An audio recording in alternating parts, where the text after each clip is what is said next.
ನೀರಿಲ್ದೆ ice ಇಲ್ದೆ ಸಕ್ಕರೆ ಇಲ್ದೆ ಟೇಸ್ಟಿ ಮತ್ತು healthy fruits and vegetable juice. ಇದು ಮಹಿಳೆಯರ ನಡೆಸುವ ಸಂಸ್ಥೆ ಆಗಿದೆ. ನೀರು ಸಕ್ಕರೆ ಬದಲು ಶುಗರ್ ಕೇನ್ ಯೂಸ್ ಮಾಡ್ತಾರೆ. ಡೈಲಿ ಹೊಸ ಸ್ಟಾಕ್ ಬರುತ್ತೆ. ಹೆಲ್ತಿ ಡ್ರಿಂಕ್ ಬೇಕಾಗಿರೋರಿಗೆ ABC ಜ್ಯೂಸ್ ಕೂಡ ಸಿಗುತ್ತೆ. ಆಮ್ಲಾ, ಬೀಟ್ರೂಟ್ ಮತ್ತು carrot juice without sugar, without water. ABC juice. Cleanliness, neatness ಎಲ್ಲ ಚೆನ್ನಾಗಿದೆ ಸರ್. ಸರ್ವಿಸ್ ಬಹಳ ಚೆನ್ನಾಗಿದೆ. ಕ್ಲೀನು ಮತ್ತೆ ಹೈಜಿನಿಕ್ ಗೋಸ್ಕರ ನಿಮ್ ಕಣ್ಮುಂದೆನೆ ನಾವ್ ಎಲ್ಲದನ್ನು ಪ್ರಿಪೇರ್ ಮಾಡೋದು. ಸ್ಟೆರಿಲೈಸೇಷನ್, ಗ್ಲಾಸ್ ಸ್ಟೆರಿಲೈಸೇಷನ್, ತುಂಬಾ ಹೈಜೀನ್ ಮೇಂಟೈನ್ ಮಾಡ್ತಾರೆ.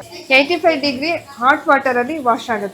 ಜ್ಯೂಸ್ ರೇಟಲ್ಲೇ ಈ ಬಾಟ್ಲ್ ಸಮೇತ ಪಾರ್ಸಲ್ ಕೂಡ ನಮ್ಗೆ ಸಿಗುತ್ತೆ. ನಾನು ರೆಗ್ಯುಲರ್ ಆಗಿ ಬಂದು ಪಾರ್ಸೆಲ್ ತಗೊಂಡು ಹೋಗ್ತೇನೆ. ನಮ್ಮಲ್ಲಿ ಡೈಲಿ ಫ್ರೆಶ್ ತರಕಾರಿಗಳು, ಹಣ್ಣುಗಳನ್ನ ಯೂಸ್ ಮಾಡೋದು. ರಿಲ್ಯಾಕ್ಸ್ ಮಾಡ್ಕೊಂಡು ಕುಡಿಯೋ ಕೂಡ ಇಲ್ಲಿ ವ್ಯವಸ್ಥೆ ಇದೆ. ನಮ್ಮ ಹತ್ರ ಒಟ್ಟು 3 ಮಿಷಿನ್ಸ್ ಇದೆ. ಒಟ್ಟಿಗೆ 100 ಜನ ಬಂದ್ರು ಸರ್ವ್ ಮಾಡಬಹುದು. ನಮ್ಮ ವೆಹಿಕಲ್ ಪಾರ್ಕಿಂಗ್ ಆಗಿ ಇಲ್ಲಿ ಸಾಕಷ್ಟು ಜಾಗ ಇದೆ. ಡೈಲಿ 1 ರಿಂದ 2 ಟನ್ ಒಂದ್ ಶಾಪ್ ಅಲ್ಲಿ ನಮ್ದು ಕಬ್ಬು ಖಾಲಿ ಆಗುತ್ತೆ. ಬರ್ಬೋದು, ಅಫೋರ್ಡಬಲ್ ಪ್ರೈಸಸ್ ಅಲ್ಲಿ ಇದೆ. ನೆಲ್ಲಿಕಾಯಿ ಮತ್ತು ಕಬ್ಬು, ಓಹೋ ಇದು ಬೆಸ್ಟ್ ಅಂತ ಹೇಳ್ಬೋದು. ಆಮ್ಲ ಮತ್ತು ಶುಗರ್ ಕೇನ್ ಈ ಬಿಸ್ಲಿಗಂತ ಸೂಪರ್ ಕಾಂಬಿನೇಷನ್. ನೀರು ಮತ್ತೆ ಸಕ್ಕರೆ ಆಗಿಕ್ಕಿಂತ ಇದೇ ಬೆಸ್ಟ್ ಕಾಂಬಿನೇಷನ್ ಅಂತ ಹೇಳಿ. ಯಾವುದಕ್ಕೂ ಐಸ್ ಯೂಸ್ ಮಾಡಲ್ಲ. ತಣ್ಣಗ್ ಬೇಕಂದ್ರೆ ಫ್ರಿಡ್ಜ್ ಅಲ್ಲಿ ಎಲ್ಲ ಐಟಮ್ಸ್ ಇಟ್ಟಿರೋದು. ಕೋಲ್ಡ್ ಬೇಡ ಅಂದ್ರೆ ರೂಮ್ ಟೆಂಪರೇಚರ್ ಇರುವಂತ ಹಣ್ಣುಗಳನ್ನ ಉಪಯೋಗಿಸಿ ನಮ್ಗೆ ಜ್ಯೂಸ್ ಮಾಡ್ಕೊಡ್ತಾರೆ. ನಮ್ದು 3 ಕಡೆ ಶಾಪ್ ಇದೆ. ಒಂದು ಲಕ್ಷ್ಮೀಪುರಂ ಸಿದ್ದಪ್ಪ ಸ್ಕ್ವೇರ್ ಹತ್ರ, ಇನ್ನೊಂದು KG Koppaluru Chamarajapuram railway gate road, ಮತ್ತೊಂದು ಶ್ರೀರಾಮ್ಪುರ ಟೋಲ್ ಗೇಟ್ ಹತ್ರ. ಪೈನಾಪಲ್ ಮತ್ತೆ sugar cane super combination. Fresh ಆಗಿ ಸ್ಕ್ವೀಸ್ ಮಾಡಿರುವಂತ ಆರೆಂಜ್ ಜ್ಯೂಸ್ ಮತ್ತು ಶುಗರ್ ಕೇನ್ ಒಳ್ಳೆ combination. Beetroot with cane super ಇದೆ. ಕ್ವಾಲಿಟಿ ಜೊತೆ ಕ್ವಾಂಟಿಟಿ ಕೂಡ ಸಕ್ಕದಾಗಿದೆ.